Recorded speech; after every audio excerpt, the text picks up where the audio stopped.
When world is bullish about you, it means something good is happening। यानी कि अगर दुनिया का विश्वास भारत की अर्थव्यवस्था में है तो यानी कि कुछ तो ऐसा है जो हम सही कर रहे हैं। लेकिन जो हमें पोल पोजीशन यानी कि फ्रंट रनर पोजीशन अचीव करनी है उसमें कुछ चुनौतियां भी हैं। उन चुनौतियों को भी हमें जानना है। रिसेंट जरा रिपोर्ट देखिए, एक एक पहलू को बड़े आराम से समझेंगे। अगर आपका इकोनॉमी से कोई वास्ता भी नहीं है तब भी इस वीडियो को जारी रखिएगा। By the end of this video आपको हर चीज बिल्कुल क्लियर हो जाएगी। Now just read the statement. India's Q1 यानी कि Q1 यानी कि हम बात कर रहे हैं क्वार्टर कब से स्टार्ट होता है भाई? 1 अप्रैल से ना। तो अप्रैल मई जून फाइनेंशियल ईयर 2023 यानी कि हम 22-23 की बात कर रहे हैं जो जारी है, क्योंकि 2 महीने बाद एक्चुअल रिजल्ट आते हैं। नाउ जीडीपी ग्रोथ 13.5% रेट यानी कि GDP growth rate double digit चल रही है, fastest in a year. Government data ने यह बात बताई है। अब इसके क्या मायने हैं? सबसे पहले तो आपको पता होना चाहिए कि जीडीपी भी क्या होता है, जानेंगे अभी एक एक चीज को। Now just read it. India's economy grew 13.5% April to June first quarter, fastest in the last 4 quarters. Last 4 quarters में अगर फास्टर है तो इससे यह कहा जा रहा है कि शायद कि जो भारतीय सरकार की जो नीतियां हैं अर्थव्यवस्था को लेकर अब वो अपने रिजल्ट दिखाने उन्होंने शुरू कर दिए हैं। Better performance by the agriculture and service sector यानी कि इन 2 क्षेत्रों से हमें बेस्ट एक्चुअल रिजल्ट देखने को मिले। अब जरा इसको एनालाइज करते हैं। मैंने क्या कहा? सर्विस सेक्टर और एग्रीकल्चर। अब जरा कंपेयर करते हैं पिछले वाले क्वार्टर से और साथ में पिछले साल के इसी महीने से। जैसे Q1 यानी कि Q1 financial year 2023 service sector मैंने आपको बताया कि प्राइम मूवर सर्विस सेक्टर और एग्रीकल्चर सेक्टर साबित हुआ है। 17.6% यहां पर हमें ग्रोथ रेट देखने के लिए मिल रही है। अगर हम Q1 देखें पिछले वाले फाइनेंशियल ईयर का तो यहां पर 10.5% ग्रोथ रेट थी, राइट? यानी कि टोटल जो फाइनल गुड्स एंड सर्विसेज जो प्रोड्यूस होते हैं एक फाइनेंशियल ईयर में एक देश की इकोनॉमिक टेरिटरी में, तो उसको तो हम जीडीपी बोलते हैं। अब इसमें जो सर्विस कंपोनेंट है, क्योंकि सर्विसेज की बात हो रही है ना, जैसे कि आपका टूरिज्म इंडस्ट्री है, ट्रांसपोर्ट है, एजुकेशन है, तो जितना टोटल हम फाइनल वैल्यू क्रिएट कर रहे हैं तो इसमें हमें ग्रोथ देखने के लिए मिली है। लेकिन अब जरा मैन्युफैक्चरिंग को देखिए। मैन्युफैक्चरिंग में अगर इस क्वार्टर की बात करें फाइनेंशियल ईयर 2023 के, इससे जस्ट पीछे वाले यानी कि मैं बात करूं मार्च तक के क्वार्टर की यानी कि Q4 की बात करूं 2022, तो 21-22 में 0.2% थी ग्रोथ रेट मैन्युफैक्चरिंग में और ये बढ़कर अब 4.8% हुई है। तो इसका क्या कारण है? तो कहा जा रहा है कि जो सरकार ने जो PLI स्कीम यानी कि इंडस्ट्रीज के लिए जो इंसेंटिव्स शुरू किए जो कि जरूरी थे जिससे कि ज्यादा फैक्ट्रीज ओपन हो, दोबारा ओपन हो, वो ग्रोथ वहां पर हमें देखने के लिए मैन्युफैक्चरिंग सेक्टर में, और जिससे फाइनली जॉब्स भी क्रिएट हों। तो ऐसे में कहा जा रहा है कि ये उसी का रिजल्ट हमें देखने के लिए मिल रहा है। एग्रीकल्चर सेक्टर में 4.1% और यहां पर 4.5%।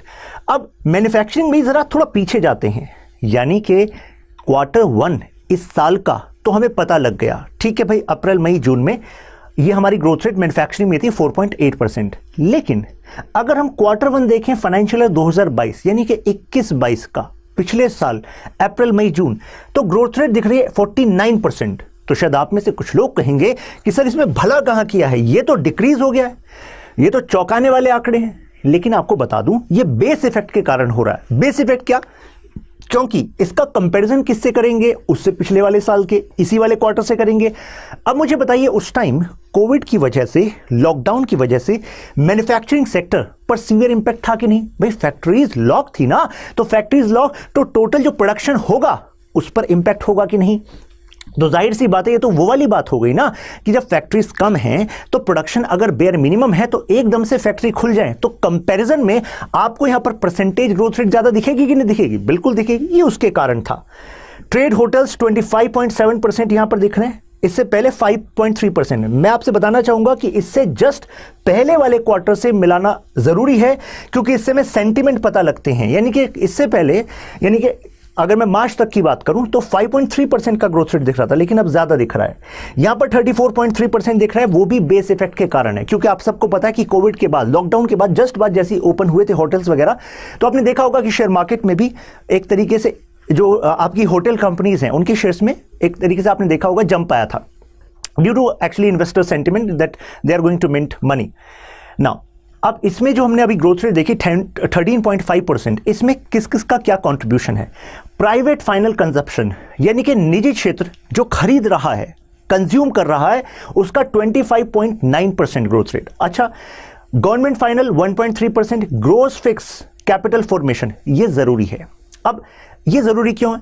क्योंकि दिखा रहा है कि पहले जस्ट आफ्टर पेंडेमिक लोगों का विश्वास इन्वेस्टमेंट से थोड़ा ज़्यादा सेविंग की तरफ देखा गया था, लेकिन अब लोग इन्वेस्टमेंट की तरफ आ रहे हैं।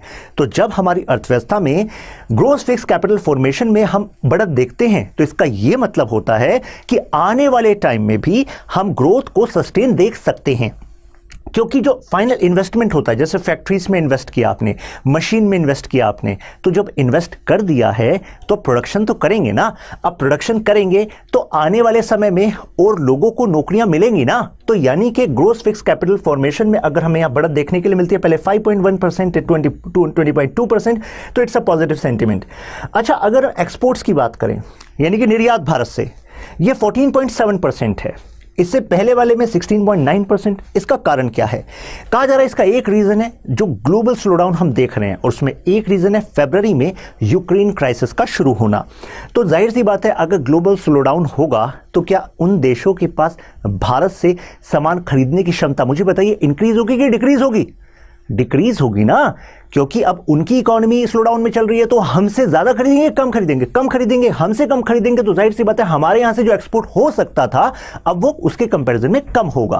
क्लियर है आपको? Now reserve bank of India का हालांकि प्रेडिक्शन था कि जो Q1 है जिसमें हम 13.5% ग्रोथ रेट देख रहे हैं वो 16.2% हो सकता था। आप कहेंगे ये तो गलत साबित हो गए।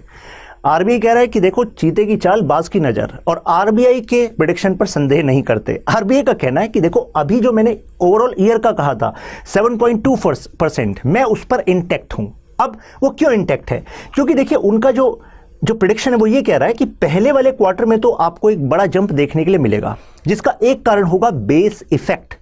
बेस इफेक्ट यानी कि इस क्वार्टर का कंपैरिजन आप पिछले साल के उस क्वार्टर से करेंगे तो आपको जाहिर सी बात है अगर प्रोडक्शन ही कम है, राइट, अभी मार्केट रिवाइव होने के स्टेज में है और अब उन पॉलिसीज का असर हमें देखने के लिए मिलने लगा है कोविड के बाद का, तो जाहिर सी बात है अब दोबारा से मार्केट सेंटीमेंट आएंगे, दोबारा से कंजप्शन ट्रैक पर आएगा, तो जाहिर सी बात है अब हमें ग्रोथ देखने के लिए मिलेगा।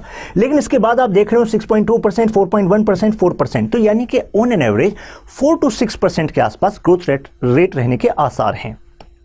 नाउ अब ये जो हम वर्ड यूज करें बार बार जीडीपी, इसका मतलब क्या है? ग्रॉस डोमेस्टिक प्रोडक्ट, हिंदी में हम कहते हैं सकल घरेलू उत्पाद। आसान भाषा में मान लीजिए आप मेरी क्लास में बैठे हैं, ठीक है, और इस क्लास की बाउंड्री है, ठीक है, हम मान लेते हैं ये एक देश की तरह है। मतलब इकोनॉमी का मतलब क्या है? हम बात कर रहे हैं कि एक पर्टिकुलर एरिया में when there are production of goods और services, there is distribution, there is consumption, यानी कि उत्पादन हो रहा है, वितरण हो रहा है और उसका उपभोग हो रहा है, राइट। हर अर्थव्यवस्था में हर क्षेत्र में इसकी तो जरूरत है ना, राइट। अब हमें करना है इसको कैलकुलेट। कैसे करेंगे? तरीके तो हैं हमारे पास, अभी हम उस पर बात करेंगे। मुद्दा पहले ये है कि जीडीपी क्या होगा, यानी कि total final goods and services का प्रोडक्शन। फाइनल फॉर एग्जांपल मान लीजिए पेन है, तो इस पेन को बनाने में ये कैप, ये प्लास्टिक का पार्ट लगा हुआ है, इसमें कुछ अंदर ये पार्ट लगा हुआ है, तो यानी कि इसमें मल्टीपल कंपोनेंट्स लगे हुए हैं। तो यानी कि किसी फैक्ट्री ने मुझे ये प्लास्टिक सप्लाई की, किसी ने मुझे निब सप्लाई की, किसी ने इसमें एक चिप लगी हुई है वो सप्लाई की। तो डिफरेंट फैक्ट्रीज में प्रोडक्शन हुआ, उन्होंने मुझे सप्लाई किया।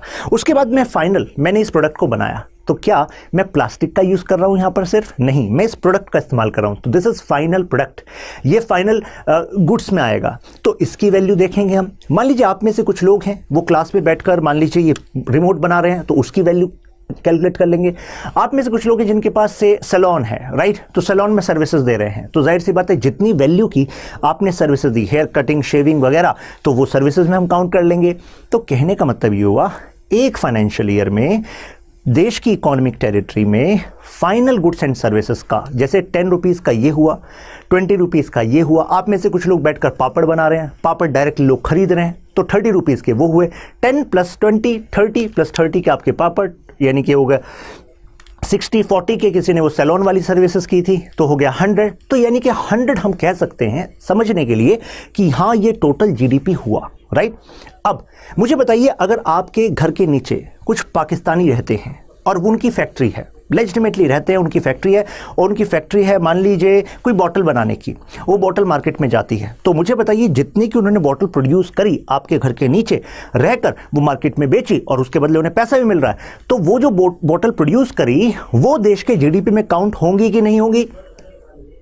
आप कहेंगे नहीं सर पाकिस्तानी है, उनका क्या? अरे अभी आपको बताया देश की टेरिटरी में, इस देश की टेरिटरी में जो भी फाइनल गुड्स का और सर्विसेज का प्रोडक्शन होगा वो टोटल वैल्यू कैलकुलेट होगी जीडीपी में, चाहे कोई फॉरेनर हो चाहे कोई नेशनल हो, राइट। तो उन्होंने जो प्रोड्यूस करी वो भी जीडीपी में काउंट होगी, तो फॉरेनर हो या नेशनल हो दोनों काउंट करते हैं। अब आप कहेंगे सर ये तो समझ में आ गया, लेकिन निकालने का तरीका क्या है, वैल्यू क्या रखेंगे। भाई आपने 10 रुपीज ले ली, लेकिन वैल्यू फ्लक्चुएट होती रहती है ना, तो कैसे पता लगेगा कि कितना जीडीपी है। दो तरीके आसान भाषा में, सबसे पहले नॉमिनल जीडीपी।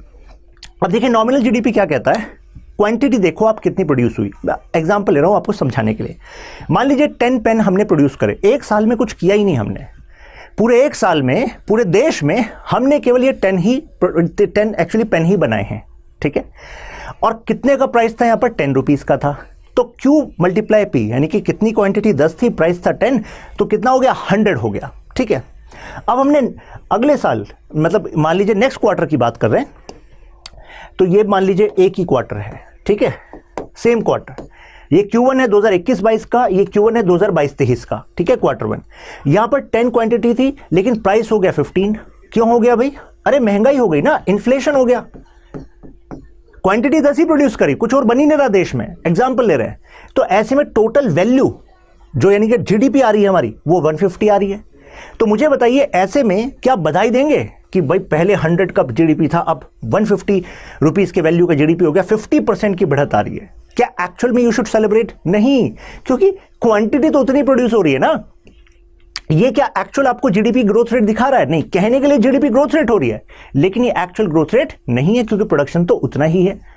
आप कहेंगे सर प्रोडक्शन बढ़ाना क्यों है, उतने से काम नहीं चला सकते। अच्छा, हमारे यहाँ जनसंख्या बढ़ती जा रही है, राइट, लोगों को जॉब्स चाहिए, तो अगर प्रोडक्शन नहीं बढ़ाओगे तो प्रोडक्शन का बढ़ना रिफ्लेक्ट करता है अपॉर्चुनिटीज का बढ़ना आपके देश में। तो जरूरी है कि हम प्रोडक्शन को बढ़ाएं। प्रोडक्शन बढ़ेगा तो अपनी जरूरतों को तो पूरा करेंगे ही, जो सरप्लस होगा उसको एक्सपोर्ट कर सकते हैं, एक्सपोर्ट कर सकते हैं तो देश के पास फॉरेन एक्सचेंज रिजर्व आएगा, राइट। तो कहने का मतलब है ये हमें एक्चुअल पिक्चर नहीं बता रहा नॉमिनल जीडीपी, तो हमें कुछ रियल पिक्चर चाहिए। तो चलिए रियल पिक्चर पता लगी रियल जीडीपी से। रियल जीडीपी ने कहा देखो हम इन्फ्लेशन के झंझट में नहीं पड़ते, हम एक कांस्टेंट प्राइस पर कैलकुलेट करते हैं जीडीपी को। कैसे? यहां पर 10 क्वांटिटी थी, प्राइस 10 था, राइट। 10 क्वांटिटी 10 पेन बनाए और कुछ किया ही नहीं हमने, 10 प्राइस तो 100 हो गए, राइट। अब 10 क्वांटिटी बनाई, अब प्राइस क्योंकि इस बार क्या है, कांस्टेंट है, तो 10 ही प्राइस रहेगा, तो 100। तो मुझे बताइए इससे हकीकत से वास्ता हुआ कि नहीं हुआ? हकीकत से वास्ता हुआ कि भाई जीडीपी में ग्रोथ रेट नहीं हुआ, राइट। तो अगर आपसे पूछा जाए constant price as a method is used in real GDP या नॉमिनल जीडीपी? रियल जीडीपी, क्योंकि असली पिक्चर तो वहीं से पता लगी ना, राइट ना। अब ये जो निकालना है जीडीपी, इसके 3 तरीके मेजरली होते हैं। पहले 2 तरीके की बात करें, निकालेंगे कैसे जीडीपी? सीधा सा आप कंसर्न सोचिए हमारा क्या है, हमें पता करना है फाइनल गुड्स एंड सर्विसेज जो प्रोड्यूस हो रही हैं। अभी एग्जांपल में मैंने कहा कि मेरी फैक्ट्री है इस पेन को बनाने की, फैक्ट्री में प्लास्टिक लगी हुई है, निब लगा हुआ है, कोई चिप लगी हुई है। अब एक जो मेरा फ्रेंड है वो केवल प्लास्टिक ही बनाता है, और उस प्लास्टिक का इस्तेमाल कोई डायरेक्ट अपने घर में नहीं कर सकता, राइट। मुझे बताइए अगर ये पेन की कैप है, कोई वो पेन की कैप बनाता है या इस रिमोट की कैप बनाता है, तो आप में से कोई ऐसा सज्जन है वो कहे कि सर मुझे तो बस ये कैप ही खरीदने जाता हूं, मैं तो मुझे और कोई काम ही नहीं है, बस कैप खरीदने जाता हूं, राइट। या इसकी जो प्लास्टिक बनी होती है उस प्लास्टिक के मैं ब्लॉक्स लेने जाता हूं। तो ये कंज्यूमर के डायरेक्ट काम के नहीं है, ये एक्चुअली फैक्ट्री ओनर को दो जो कि असेंबल करे, तब ये कंज्यूमर के काम का है। तो क्या मैं जब जीडीपी कैलकुलेट करता हूं तो जो इनपुट प्रोडक्ट्स बना रहे हैं, आप कहेंगे इनपुट प्रोडक्ट्स क्या? अरे इस पेन को बनाने में जो छोटे छोटे जो पीसेस लगे अलग अलग फैक्ट्रीज से, तो क्या उनका जो प्रोडक्शन था उसको भी मैं कैलकुलेट करूंगा, और इस फाइनल जो प्रोडक्ट बना इसकी वैल्यू को कैलकुलेट करूंगा? क्या सभी की हर स्टेज पे जो भी प्रोडक्शन हो रहा है सबकी वैल्यू को कैलकुलेट करने से जीडीपी आएगा क्या? बताइए, आप अपना दिमाग लगाइए, आसान भाषा में आराम से समझ सकते हैं आप, सिंपल लॉजिक लगाइए। नहीं आएगा। कारण, अरे डबल वैल्यू हो जाएगी। कारण देखिए, जो प्लास्टिक लगी हुई थी 10 रुपीज की लगी हुई थी, निब लगी हुई थी 5 रुपीज की लगी हुई थी, कोई पेंट वगैरह लगा हुआ था 10 रुपीज का लगा हुआ था, तो टोटल जो है मान लीजिए कितने हो गए, 25, फिर ट्रांसपोर्टेशन एटसेट्रा हो गया। मुद्दा ये है कि अब मैंने जो पेन बेचा ये 35 का बेचा, अब ये फैक्ट्री वाला कहे मैंने 10 रुपीज प्रोड्यूस करे हैं देश की इकोनॉमी में, ये कहे मैंने भी 10 रुपीज की वैल्यू प्रोड्यूस करी, ये कहे मैंने भी 5 रुपीज की वैल्यू प्रोड्यूस करी, मैं कहूं मैंने भी 35 रुपीज की वैल्यू प्रोड्यूस करी है। तो हम क्या कर रहे हैं, हम बेवकूफ बना रहे हैं।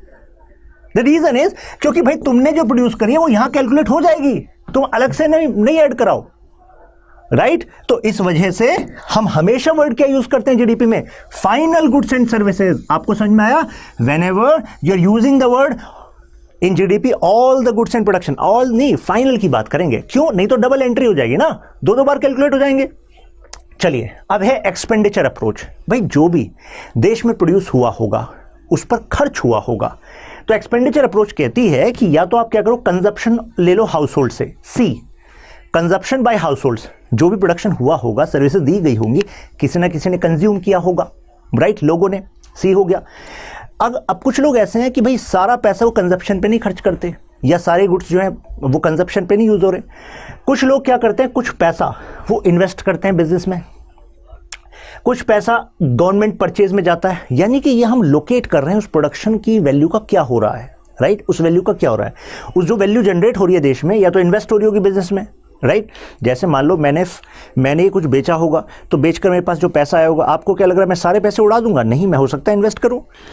गवर्नमेंट कुछ परचेज कर रही होगी और एक्सपेंडिचर बाय फॉरेनर्स हुआ होगा। तो कहने का मतलब है एक तो ये तरीका हो गया, तो हम क्या कर रहे हैं, वैल्यू कैप्चर करना चाह रहे हैं। इनकम अप्रोच, वेजेस देखो भाई, अल्टीमेटली जो भी प्रोडक्शन हो रहा है, कुछ भी मैं प्रोड्यूस करा रहा हूं, तो वहां पर किसी ना किसी को कुछ पैसा बन तो रहा होगा, तभी लोग प्रोडक्शन कर रहे हैं। भाई कोई ऐसा है क्या कि वो फ्री में फैक्ट्री में जाएगा काम करेगा?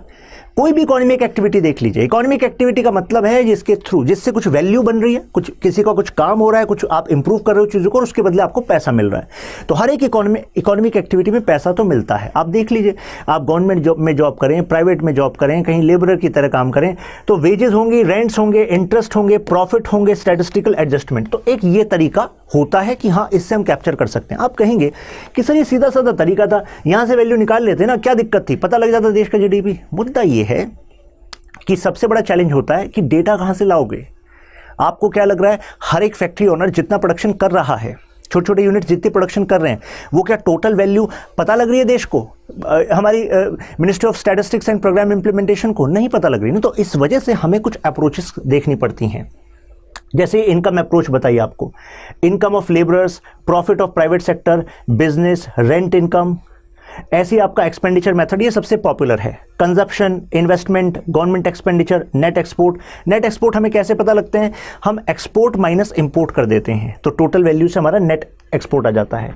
Output, value added by each, मतलब हर एक स्टेज पर जितनी वैल्यू ऐड हो रही है उसको कैलकुलेट कर लेते हैं। एग्रीकल्चर, मैन्युफैक्चरिंग, सर्विसेज, ये कुछ तरीके हैं कैलकुलेट करने के। अब आज का जो हमारा मुद्दा है वीडियो का वो ये है, इंडिया ब्राइट बॉय कैसे। कहा जा रहा है कि India is the bright boy of the world now, या अपकमिंग ब्राइट बॉय।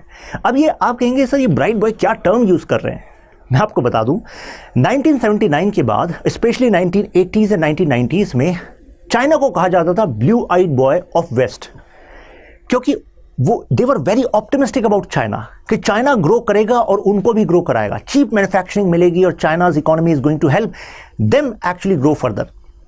तो होप्स थी चाइना, और चाइना ने वो किया भी। तो अब चाइना की इकोनॉमी में हम स्लंप देख रहे हैं, मैन्युफैक्चरिंग सेक्टर में देखिए, हाउसिंग सेक्टर में देखिए, लेकिन इंडिया को लेकर होपफुल है वर्ल्ड। आप कहेंगे प्रूफ कीजिए, अभी करते हैं। यूएस ने अपनी इकोनॉमी, मतलब यूएस का जो सेंट्रल बैंक है, जैसे हमारे यहाँ आरबीआई, वहां पर फेडरल रिजर्व, उसने इंटरेस्ट रेट बढ़ाया। मतलब क्या हुआ कि अगर आप यूएस के बैंक्स में पैसा रखेंगे तो अब आपको ज्यादा पैसा एज इंटरेस्ट मिल जाएगा। तो लॉजिक ये कहता है कि कई सारे जो इन्वेस्टर्स होते हैं, जब ऐसा होता है तो वो अलग अलग इकोनॉमी से अपना पैसा निकालकर दुनिया की वापस यूएस में लेकर आते हैं। तो यानी कि इंडिया में जो एफपीआई या फॉरेन पोर्टफोलियो इन्वेस्टमेंट, वो निवेश जो आसानी से विदेशी निवेशक ले जा सकते हैं, तो वो वेपराइज हो जाना चाहिए था, लेकिन इस पर इतना नेगेटिव इंपैक्ट पड़ा नहीं। तो क्यों नहीं पड़ा? तो मैसेज हमें मिला कि investors are actually bullish about India. उनको लगता है कि अब इंडिया की बारी है, इंडिया की economy is actually going to give a huge boost.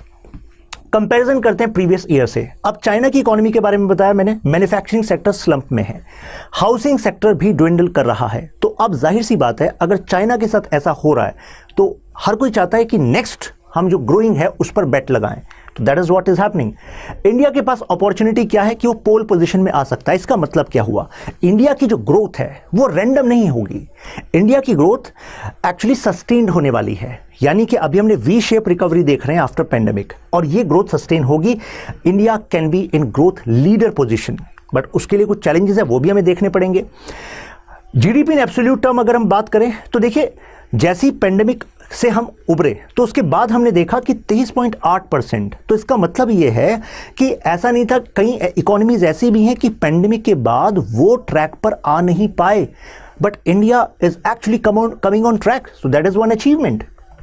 अब जरा यहां पर देखिए, ये कुछ डेटा है। तो कई बार लोगों को लगता है आंकड़े हैं, उनको लगता है मतलब इकोनॉमी इज लाइक आंकड़े हैं, अकड़ जाते हैं, ऐसा कुछ नहीं है, ठीक है। ये आपको बताता है कि आपके आसपास हो क्या रहा है, and things are very logically connected. Coal production है 11.4%, ये बढ़ा है वर्सेस 32.1%। क्यों 32.1% से अब केवल 11.4% बढ़ रहा है? इसका मतलब क्या है? देखिए, उस टाइम तो ये बेस इफेक्ट की वजह से यहाँ पर आया। बेस इफेक्ट का मतलब लॉकडाउन के दौरान अगर माइंस बंद हैं तो प्रोडक्शन बेयर मिनिमम, राइट। अब उसके बाद ओपन हो जाए तो जाहिर सी बात है, अगर 2 से आप 8 पर जाएंगे तो जाहिर सी बात है बहुत ही स्टीप ग्रोथ, मतलब बहुत बड़ी ग्रोथ दिखेगी ना। 2 से 8 ऑन एन एवरेज आप 6 पर चल रहे थे, राइट। तो इस वजह से यहां पर जो परसेंटेज ग्रोथ रेट हम देख रहे हैं, अप दिख रहे हैं। क्रूड ऑयल जो प्रोडक्शन है वो डाउन दिख रहा है 3.8%। उसका एक कारण क्या है कि देखिए, वर्ल्ड में जो एक्चुअली क्राइसिस चल रहे हैं, एक रीजन उसका वो बताया जा रहा है। क्या ये जो डेटा है रटने की जरूरत तो नहीं है, लेकिन हाँ हमें पता होना चाहिए उस एक्चुअली सेक्टर के बारे में जो बहुत ज्यादा चर्चा में है, ठीक है। नाउ अब रीजन क्या है, रीजन पर बात करते हैं। सबसे पहले double digit growth base effect की वजह से आई है। क्या कहा था आरबीआई ने?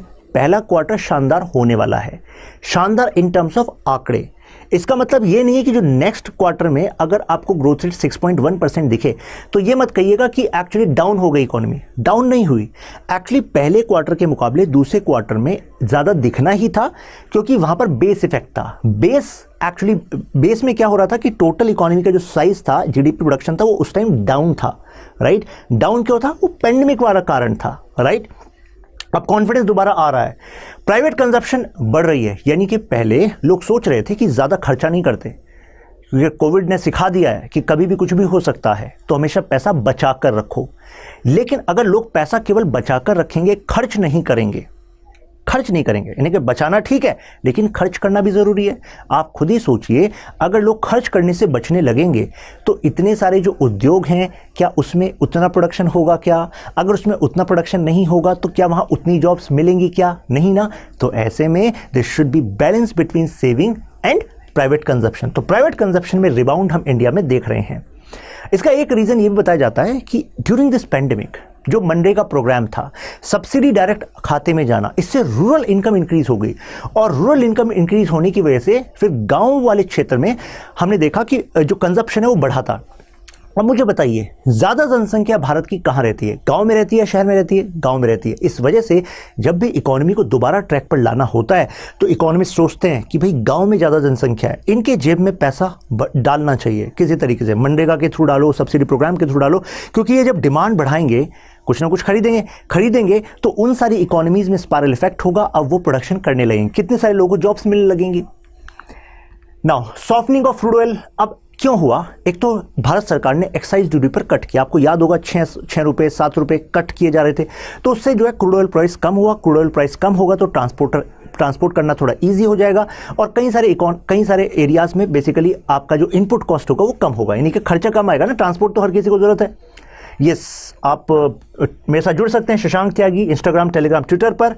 Now coming back to this, तो अब कारण तो आपको पता लगे, लेकिन चैलेंजेस क्या हैं? बड़ा चैलेंज तो है कि रेपो रेट आरबीआई को बढ़ाना पड़ा। आप कहेंगे रेपो रेट से क्या चैलेंज हो रहा है? देखिए, रेपो रेट वो इंटरेस्ट रेट है जिस पर आरबीआई लोन देता है बैंक्स को। याद करने का तरीका, रेपुटेशन समझते हैं आप? रेपुटेशन किसकी ज़्यादा, बैंक की या आरबीआई की? आप कहेंगे सर आरबीआई की। बिल्कुल सही पकड़ा आपने, आरबीआई की। अब आरबीआई जिस इंटरेस्ट रेट पर बैंक को लोन देता है, अगर वो उस इंटरेस्ट रेट को बढ़ा दे तो बैंक के लिए लोन लेना आसान होगा कि मुश्किल होगा? आप कहेंगे बिल्कुल सर मुश्किल होगा, क्योंकि अगर पहले केवल 4% पे बैंक लोन ले लेता था आरबीआई से, और आपको हमको मार्केट में 7% पे 8% पे लोन देता था, तो बैंक का मुनाफा बीच में हो रहा है कि नहीं हो रहा है? हो रहा है, शॉर्ट टर्म के लिए। लेकिन अगर ये इंटरेस्ट रेट ही 7% हो गया तो बैंक के लिए लोन लेना मुश्किल होगा। बैंक के लिए लोन लेना मुश्किल होगा तो बैंक के पास जो टोटल मनी सप्लाई आरबीआई से आती थी वो कुछ कम होगी कि नहीं होगी? कम होगी। तो यही कहा जा रहा है हमारे इकोनॉमी में कि अब फिलहाल लोगों को लोन इतनी आसानी से नहीं मिल रहा।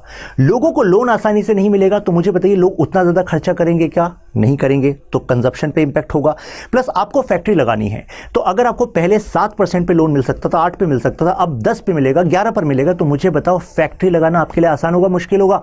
मुश्किल होगा। अगर मुश्किल होगा तो इकोनॉमी में ग्रोथ रेट कैसे होगी, प्रोडक्शन कैसे होगा, जॉब्स कैसे क्रिएट होंगी, है कि नहीं? तो this is one such challenge. अब ये करना भी पड़ेगा। क्यों कर रही है आरबीआई ऐसा? क्योंकि इन्फ्लेशन बढ़ा हुआ है, इन्फ्लेशन को मैनेज करना है। और इन्फ्लेशन को कैसे मैनेज? क्योंकि जब मनी सप्लाई कम होती है ना, मार्केट में पैसा कम होता है, जब आपको लोन आसानी से नहीं मिल रहा, तो ऐसे में आप डिमांड भी कम करते हैं। डिमांड कम करेंगे ऑन एवरेज, और सप्लाई वही बनी हुई है, तो मुझे बताइए प्राइस कम होगा कि नहीं होगा, है कि नहीं भाई? अगर मैंने आपको कहा कि लो मैं आज बहुत खुश हूं और मैंने आपको जो है सबको 500 रुपीज़ आपके अकाउंट में डाल दिए, ठीक है, तो एडिशनल आपको आया है, ठीक है, मैंने वादा किया था कि मेरी सरकार बनेगी तो सबके अकाउंट में पैसे आ जाएंगे, और मैंने पूरा कर दिया वादा, सबके अकाउंट में पैसे आ गए। अब आप क्या करोगे? देखिए प्रोडक्शन वही है देश का, रिसोर्सेज वही है देश के, पैसा मिल गया आपको अकाउंट में, आप तुरंत क्या करोगे? शॉपिंग करोगे। शॉपिंग करोगे तो रिसोर्सेज वही है, पैसा मैंने आप सबको दे दिया, आप डिमांड बढ़ा दोगे। डिमांड बढ़ेगी तो इन्फ्लेशन बढ़ेगा कि नहीं बढ़ेगा? बढ़ेगा। अब इन्फ्लेशन बढ़ेगा, आपको तो अकाउंट में पैसा आ गया, आप लोग सोच रहे हो मजा आ गया, लेकिन जब इन्फ्लेशन बढ़ेगा तो जो चीज़ आपको पहले सस्ते में मिल रही थी, अब वही चीज़ क्या होगी? महंगे में मिलेगी। तो यही बात है। देखिए लोकतंत्र में कई बार ऐसा होता है, लोग वादे सुनते हैं और सोचते हैं क्या मज़ा आने वाला है, बट उसके इकोनॉमिक लॉजिक पे नहीं पहुंच पाते, राइट? कि वही चीज़ें महंगी भी हो जाएंगी, तो वो पैसा जो मिला है, 500 का नोट जो मिला है, उससे पहले आप ज़्यादा चीज़ खरीद सकते थे अगर अपना आपके पास होता। अब कुछ नया आपको मिला है, तो अब उस 500 के नोट से उतनी चीज़ें नहीं खरीद सकते, राइट? तो अब उस इन्फ्लेशन को, 500 की जो वैल्यू कम हुई है, उसको मैनेज करने के लिए आरबीआई को रेपो रेट को बढ़ाना पड़ा, और जिससे कि मनी सप्लाई कम हो जाए। दूसरा रीज़न है इंपोर्ट महंगा हो गया है। इंपोर्ट क्यों महंगा हुआ है? बाबा पुतिन उन्होंने इन्वेजन किया हुआ है यूक्रेन में, और इस वजह से जो सप्लाई है ऑयल की वो डिसरप्ट हो रखी है। ऑयल की सप्लाई डिसरप्ट होने की वजह से डिमांड तो बनी हुई है ऑयल की, राइट? तो इस वजह से कितनी सारी इकोनॉमीज़ को अब जो ऑयल मिल रहा है वो महंगा मिल रहा है। महंगा मिल रहा है तो जाहिर सी बात है उनका प्रोडक्शन भी अब महंगा होगा, राइट? तो हमारे लिए इंपोर्ट करना भी महंगा हो रहा है। एक्सपोर्ट जब वो खरीद नहीं पाएंगे, उनकी इकोनॉमी में कितने सारे सेक्टर्स स्लंप में जा रहे हैं, फैक्ट्रीज बंद हो रही हैं, तो जाहिर सी बात है हम एक्सपोर्ट किसको करेंगे फिर? तो एक्सपोर्ट में कुछ कमी आएगी। तो आई थिंक ये क्लियर हो गया होगा आपको बाय नाउ। अगर क्लियर हो गया है तो मेंशन क्लियर, और अगर अल्ट्रा क्लियर तो मेंशन अल्ट्रा क्लियर।